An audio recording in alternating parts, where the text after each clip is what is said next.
Now an update on those two 8-year-old girls who went missing from an elementary school in the town of Mexico yesterday. According to the Oxford County Sheriff's Office, both girls are in good health today since being found, but there are still some lingering questions about what exactly, how and why the girls took off from school. RSU 10 staff say one of the elementary students initially boarded the wrong bus home with the other student as they were being let out from class just after 2 p.m. In a statement, the Oxford County Sheriff's Office says they weren't notified about the missing girls until 5 p.m., but immediately took over the search when they were called. Both girls were found a little after 9, not too far from the school on Back Kingdom Road. We spoke with the district superintendent, who told us more about how the situation unfolded and their response. A couple staff went right after them. They were not able to catch up with them. Our administration immediately called we have an SRO looking at the individual students and what maybe needs they have, so that we can help them to not want to do things like that in the future.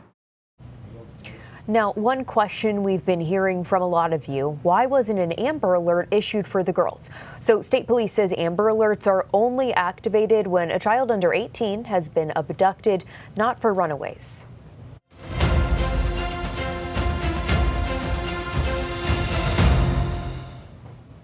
Independent candidate for governor Rick Bennet unveiled his third affordability plan today, this time focusing on energy costs. The state senator keyed in on 4 major changes that he says will lower prices for businesses and everyday Mainers.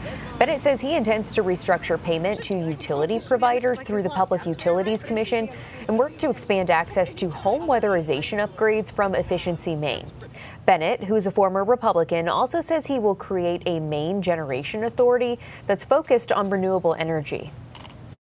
Maine has accepted weak deals on transmission projects and energy development that have altered our landscape without fair compensation coming back to the people of Maine. This is about controlling our energy future and keeping the value of Maine's resources here at home. Bennet added that his administration would attract more big energy consumers to dilute operating costs for everyday Mainers.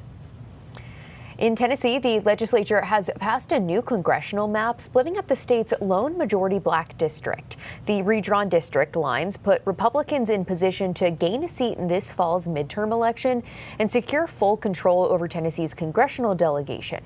Last night, protesters interrupted a legislative session as lawmakers were poised to vote on a new map. President Donald Trump has encouraged the redistricting efforts, while Democrats and civil rights activists criticize it. This body is being asked to dismantle the protections that helped bury the abomination that was Jim Crow. We are attempting to maximize the chances that the congressional delegation of Tennessee will maintain a Republican majority. The governor of Tennessee is expected to sign the redistricting map into law.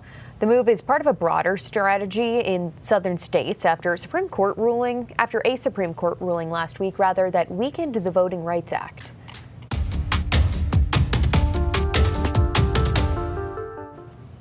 Secretary of State Marco Rubio is shaking hands with world leaders this week. Today, he met with Pope Leo XIV at the Vatican.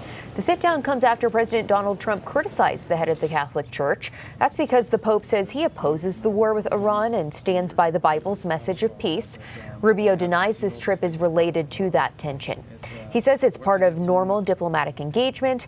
The secretary is also set to meet with Italy's prime minister tomorrow. Trump is critical of her for also not supporting the Iranian conflict. The Pentagon is facing criticism over delays tied to dozens of land-based wind energy projects. The American Clean Power Association says reviews for more than 160 wind projects are behind schedule, adding some have been stuck in review for more than 6 months. That's well beyond a typical quick review process.